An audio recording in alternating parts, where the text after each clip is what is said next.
She runs a few companies like E3 Tech, AZ Tech, and G Tech. People say you were actually a Mossad agent sitting in front of me, and you were Charlie's handler, and Israel killed Charlie. As a Christian and as a man, is standing firm in what you believe in. In 2021, I enlisted into the military. As far as Thank you for your service. There's a new allegation circulating, and this one is different. According to claims from what's described as a military source, Erika Kirk's own mother may have been quietly watching Charlie, not supporting him, not attending as family, watching him. And if that's true, it raises a question people have been asking for months. Just how much of what we saw was real, and how much was carefully arranged? Let's go back to 2022. Erika Kirk posted a birthday tribute to her mother, Lori France V. The post painted a picture of warmth and closeness. She described a loving bond between her mom and Charlie, supportive, trusting, united, the kind of relationship you'd expect in a happy family. That was the story she told publicly. And I want to be able to have one thing left that is sacred to our family, to my in-laws, to my babies, and to my parents. One thing. But now, there's a very different story allegedly emerging. According to this military source, Erika's mother wasn't just present in Charlie's life as a supportive figure. She was reportedly attending his events, not participating, not engaging, just watching from a distance, quietly. And here's the thing, there's allegedly no public proof she was even there, which raises the question, was that intentional? What people are asking, why would Erika's mom be quietly observing Charlie at events? Was it random, protective concern, or was there something more deliberate happening behind the scenes? The assumption, according to those discussing this claim, is that it may have been done for Erika, but why and what was being observed? Everything beyond this point enters the realm of speculation, but it's speculation that people feel compelled to explore because too many things around Erika Kirk have felt calculated, controlled, and inconsistent. For years now, there have been online rumors tying Erika to intelligence agencies. Some have even mentioned Mossad. Let's be clear, there is no proof. These are rumors, but they've existed long enough and loudly enough that people keep coming back to them. And when new allegations like this one surface, people start re-examining everything through that lens. People say you were actually a Mossad agent sitting in front of me, and you were Charlie's handler, and Israel killed Charlie. One of the most persistent theories is that Erika may have been Charlie's handler, not his wife in the traditional sense, but someone managing, guiding, or monitoring him. This theory is based on her behavior, the timelines of certain events, and the way things unfolded after his death. And if that theory holds any weight, then the idea of sending her mother to quietly observe and report back wouldn't be shocking at all. It would be strategic. Let's talk about what happened after Charlie died. Erika stepped into the public spotlight almost immediately. Appearances were lined up, decisions were made, platforms were secured. It all happened very, very quickly. And to a lot of people, it didn't feel organic. It felt like things were already in motion, like a plan had been in place long before his death.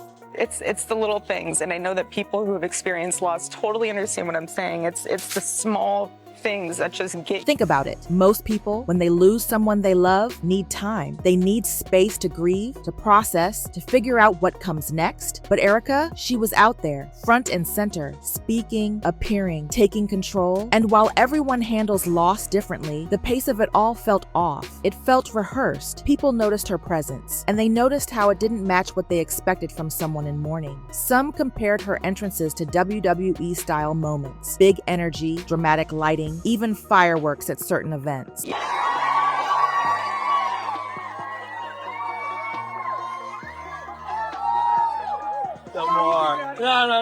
It raised eyebrows. It felt performative. And while grief looks different for everyone, the patterns here stood out in a way that felt less like grief and more like a carefully managed rollout. Then there were the outfits, the styling, the rebrand. Commenters pointed out that her appearance didn't reflect mourning. It reflected reinvention. Again, people grieve differently. But when you combine the timing, the visibility, and the calculated feel of it all, it starts to look like something other than personal loss. It starts to look like strategy. Here's what makes this allegation even more significant. Charlie Kirk wasn't just some public figure. He was deeply respected in military and veteran communities. He showed up. He went to bases. He attended veteran events. He built real relationships, not performative ones. His support wasn't for optics. It was genuine, and his death hit those communities hard. I just want to say, like, one of my core values as a Christian and as a man is standing firm in what you believe in. In 2021, I enlisted into the military. The military community isn't easily fooled. They can tell when someone is there for the cameras versus when someone genuinely cares. And Charlie, he genuinely cared. That's why his loss was felt so deeply. And that's why allegations that someone close to him may have been surveilling him feel like a betrayal. So when allegations surface that someone may have been watching him, tracking him, quietly observing his movements, it's not just personal drama anymore. It's something bigger. It raises serious concerns about who was around him, what they were doing, and whether the people closest to him were actually looking out for him or monitoring him. And this isn't the first time Erika's story has shifted. She's claimed, allegedly, that she barely dated before Charlie, but Stephanie, Charlie's sister, has said that Erika had 2 prior boyfriends. Then there's Tyler Massey, a relationship that resurfaced with photos, dates, and receipts. So which version is true? When someone's story changes depending on who's telling it, people take notice. And when family members contradict the official narrative, it becomes harder to dismiss as coincidence. Now, some might say, why does it matter who she dated? It matters because it's not about the dating, it's about the narrative. It's about cleaning up a story to make it look a certain way. Real life is messy. It doesn't fit into a polished timeline. But when someone consistently presents a version of their life that's too clean, too controlled, people stop giving them the benefit of the doubt. I lived out here. I was here for 5 years. I never dated here because I saw vicariously through my roommate how terrible it was. Somehow getting drinks was the replacement of having coffee and breakfast. I personally would rather have coffee or brunch with someone than go. I don't drink. I find it unproductive, not because I'm holier than whatever. I just don't operate that way.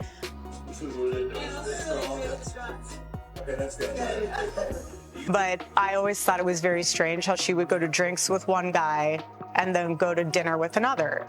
So expecting to marry someone that I was blessed with, like a Charlie, you have to be the type of woman that will attract a Charlie. Then there's the question of fear. Erika has said that Charlie wasn't afraid before his death, but Candace Owens has publicly stated that Charlie did express fear, 2 completely different versions, and neither has been clarified. So which one is accurate, and why would those stories conflict? Fear is a significant detail. If Charlie was afraid, it changes everything. It suggests he knew something. It suggests he sensed danger. And if he expressed that fear to others, but his wife claims he wasn't afraid at all, that's not just a difference of perspective. That's a fundamental contradiction. If this military source is correct, if Erika's mother really was quietly attending Charlie's events and watching from a distance, then this stops being about mixed stories and conflicting timelines. It becomes about possible surveillance. It becomes about control, and it becomes about something Erika Kirk has never explained. People are asking questions, and the more they ask, the less the official story seems to hold up. Was Erika's mom just a concerned parent, or was something else happening behind the scenes? And if it was intentional, who was it for? And what were they looking for? This is the allegation. This is what people are talking about. And this is what Erika has not addressed. The silence is loud, and the longer it goes unanswered, the more people will continue to ask, what really happened? Who was really in control? And what was Charlie Kirk walking into that he may not have fully understood? Investigators say Erika Kirk's own mother, Lori Fransby, allegedly sits on Superfeet's board. The odds of that coincidence? Astronomical.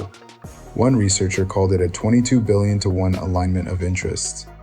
At the top of Superfeet sits Tyler Boyer, a senior Turning Point insider.